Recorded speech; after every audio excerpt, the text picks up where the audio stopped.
بسم الله الرحمن الرحيم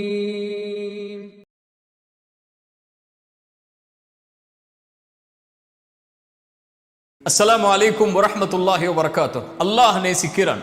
அல்லாஹ் யாரை நேசிக்கிறான்? அல்லாஹ்வுடைய தூதர் ஸல்லல்லாஹு அலைஹி வஸல்லம் அவர்கள் சொன்னார்கள், யாரை அல்லாஹ் நேசிக்கிறானோ, கேளுங்கள், யாரை அல்லாஹ் நேசிக்கிறானோ அல்லது எந்த ஒரு சமூகத்தை அல்லாஹ் நேசிக்கிறானோ அவர்களை அல்லாஹ் என்ன செய்வான்? சோதிப்பான். சுப்ஹானல்லாஹ்.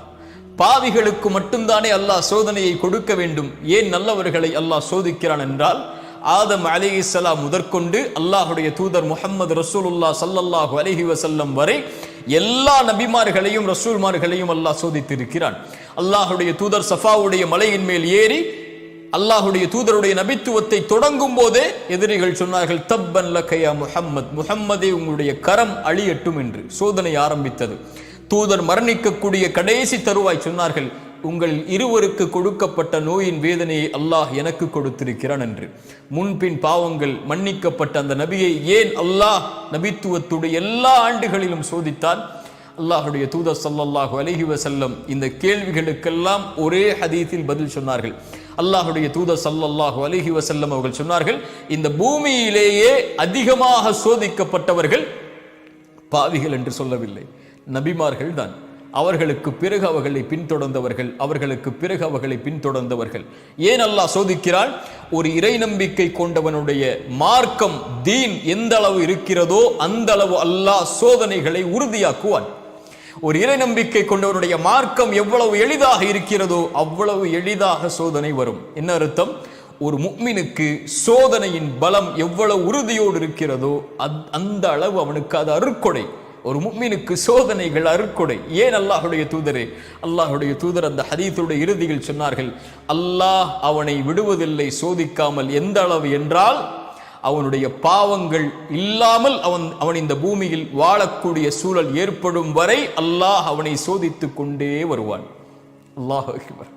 சோதனைகளை கொடுத்து கொடுத்து கொடுத்து அல்லாஹ் அவனை தூய்மைப்படுத்தி அல்லாஹ்வின் பக்கம் நெருக்கமாக்குவான். இன்னும் புரிவதற்காக சொல்லுகிறேன், இறை நம்பிக்கை கொண்டவர்களுக்கு சோதனை 3 காரணங்களுக்காக கொடுக்கப்படுகிறது. ஒன்று, அவர்களை பிரித்தறிவதற்காக. அல்லாஹ் குர்ஆனிலே கேட்கிறான், ஈமான் கொண்டோம் என்று சொல்லிவிட்டாலே அல்லாஹ் உங்களை சோதிக்காமல் விட்டுவிடுவான் என்று எண்ணிக்கொண்டீர்களா?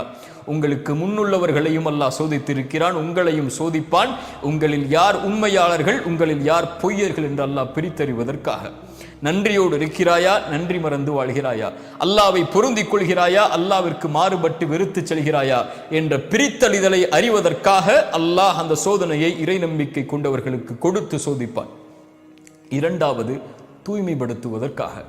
பாவங்களிலிருந்து அவர்களை தூய்மைப்படுத்தி அல்லாஹ்வின் பக்கம் நெருக்கமாக்கி பாவம் இல்லாதவராக மாற்றி அல்லாஹ்விடத்தில் அவரை நெருங்குவதற்குரிய வழிகளுக்காக அல்லாஹ் சோதனைகளை கொடுப்பான். அல்லாஹ்வுடைய தூதர் ஸல்லல்லாஹு அலைஹி வஸல்லம் சொன்னார்கள், இறை நம்பிக்கை கொண்டவனுக்கு அல்லாஹ் வாழ்வாதாரத்தை தடுக்கிறான் என்றால் அவன் செய்யக்கூடிய பாவங்களின் காரணமாகத்தான் என்று. அல்லாஹு அக்பர். அல்லாஹ்வுடைய தூதரை அல்லாஹ் சோதித்தான். உஹதுடைய களத்தில் முகமெல்லாம் இரத்தமானது, பல் உடைக்கப்பட்டது. ஏன்? தூதர் 50 கூடிய அம்புகளை எரியக்கூடிய தோழர்களுக்கு ஒரு மலையின் மேல் ஏறுமாறு கட்டளையிட்டார்கள். போர் தொடங்க போகிறது, நீங்கள் நான் சொல்லும் வரை அல்லது இந்த போர் முடியும் வரை, நான் கட்டளையிடும் வரை எங்களுடைய பிணங்களை கழுகுகள் கொத்துவதை பார்த்தாலும் சரி கீழே இறங்கி வரக்கூடாது. ஆனால் எதிரிகள் ஓடுவதை பார்த்த அந்த தோழர்கள் போர் முடிந்து விட்டது என்று தங்களுக்குள் கலந்தாய்வு செய்து கீழே இறங்குகிறார்கள், தூதருடைய கட்டளையை மீறி. அல்லாஹ் சொல்கிறான் அந்த தோழர்களை பார்த்து குர்ஆனிலே, உங்களில் உலகத்தை விரும்பியவர்களும் இருந்தீர்கள், மறுமையை விரும்பியவர்களும் இருந்தீர்கள். அல்லாஹ்வுடைய கட்டளையை உலகத்திற்காக நீங்கள் விட்டீர்கள், அல்லாஹ் உங்களை தோற்கடித்தான். லியப்தலியக்கும், சுப்ஹானல்லாஹ், உங்களை அல்லாஹ் சோதிப்பதற்காக. ஏன் இந்த சோதனை? உங்களுடைய பாவங்களின் காரணமாக. ஆனால் அல்லாஹ் மன்னித்தான், முஃமின்களை அல்லாஹ் உயர்த்துவான். அலி இப்னு அபி தாலிப் ரலியல்லாஹு அன்ஹு அவர்கள் அதனால் தான் சொன்னார்கள், அல்லாஹ் ஒரு முஃமினுக்கு எந்த ஒரு சோதனையும் கொடுப்பதில்லை பாவங்களின் காரணமாக. எப்படி அந்த சோதனையிலிருந்து விடுதலை கிடைக்கும்? அதே வார்த்தையில் சொன்னார்கள், அல்லாஹ் எந்த ஒரு முஃமினுடைய சோதனையும் நீக்குவதில்லை தௌபா இல்லாமல், அல்லாஹ்விடத்திலே திரும்பி வராமல். உஹதில் அல்லாஹ் சோதித்தான், அதற்கு பிறகு அல்லாஹ் ரப்புல் ஆலமீன் அவர்களுக்கு வெற்றி அளித்தான். அல்லாஹ் சோதிப்பான் பாவங்களின் காரணமாக. பாவங்கள் தான் சோதிப்பதற்கு மிகப்பெரிய அடித்தளமாக இருக்கும். அல்லாஹ் குர்ஆனிலே சொல்கிறான், வமன் நஅரத அன் ذிக்ரி ஃபஇன்ன லஹு மஈஷத்தன் தன்கா.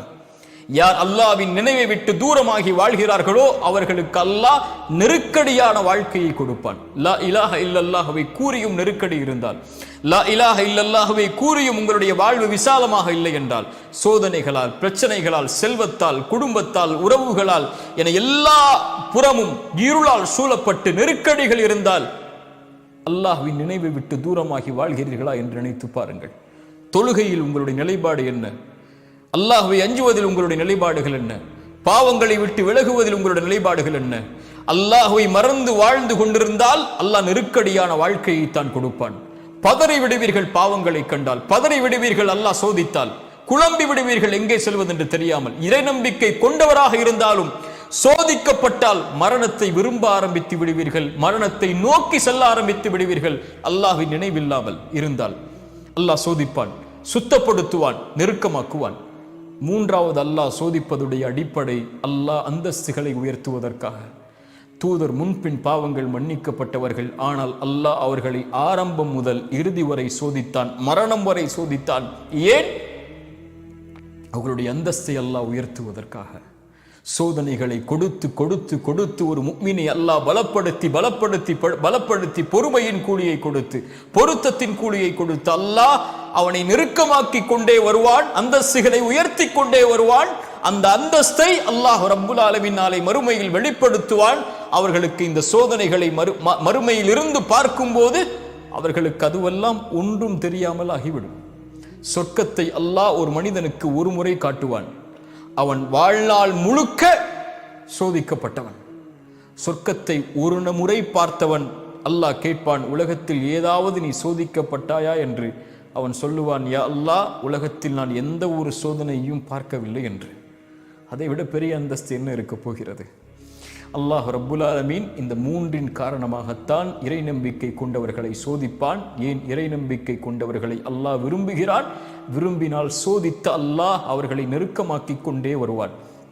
அல்லாஹுடைய தூதர் ஸல்லல்லாஹு அலைஹி வஸல்லம் ஒரு ஹதீஸில் சொன்னார்கள், அல்லாஹ் இறை நம்பிக்கை கொண்டவனுடைய எந்த ஒரு நன்மையையும் அல்லாஹ் வீணாக்குவதில்லை, அல்லாஹ் குறைப்பதில்லை.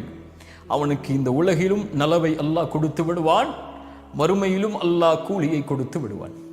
அல்லாஹு அக்பர். உலகத்திலும் அவனுக்கு நலவு கண்டிப்பாக நிச்சயமாக அல்லாஹ் கொடுப்பான். அந்த நன்மைக்கு பகரமாக தீமையை மட்டும் அல்லாஹ் கொடுப்பதில்லை. அதுபோல் அல்லாஹ் மறுமையில் கூலியையும் கொடுத்து விடுவான். ஆனால் இறை மறுப்பாளராக வாழக்கூடிய காஃபிருக்கு அல்லாஹ் உணவளிக்கிறான், தண்ணீர் கொடுக்கிறான். அவர்கள் மாறு செய்தாலும் என்றால் அவர்களும் இந்த உலகத்திலே நலவு செய்கிறார்கள், அதனுடைய கூலியை அல்லாஹ் கொடுத்து முடித்து விடுவான். மறுமையில் அவர்களுக்கு கொடுப்பதற்கு கூலி இருக்காது. ஆனால் ஒரு முஃமினுக்கு மறுமையில் கூலி கொடுப்பதற்கு ஒரு வார்த்தை போதும், லா இலாஹ இல்லல்லாஹ். அல்லாஹ் ரப்புல் ஆலமீன் அதனால் தான் சொன்னால், உலகமளவு பாவங்களை சுமந்து நீ மறுமையில் வந்தாலும் லா இலாஹ இல்லல்லாஹ் என்ற வார்த்தை மட்டும் தூய்மையோடு இருந்தால் நீ சுமந்து வந்த உலகமளவு பாவங்களுக்கு நன்மையை தருகிறேன், நான் எதையும் பொருட்படுத்த மாட்டேன். ஒரு முஃமினுடைய கண்ணியம் அல்லாஹ்விடத்திலே அவ்வளவு மேலானது. லா இலாஹ இல்லல்லாஹ்வின் வார்த்தையின் கண்ணியம் அல்லாஹ்விடத்திலே அவ்வளவு உயர்ந்தது. அதனால் தான் அல்லாஹுடைய தூதர் ஸல்லல்லாஹு அலைஹி வஸல்லம் அவர்கள் சொன்னார்கள், யாரை அல்லாஹ் நேசிக்கிறானோ அவர்களை அல்லாஹ் சோதிப்பான், அல்லாஹ் சோதிப்பான். பொருந்திக் கொள்பவர்களை அல்லாஹ் பொருந்திக் கொள்வான்.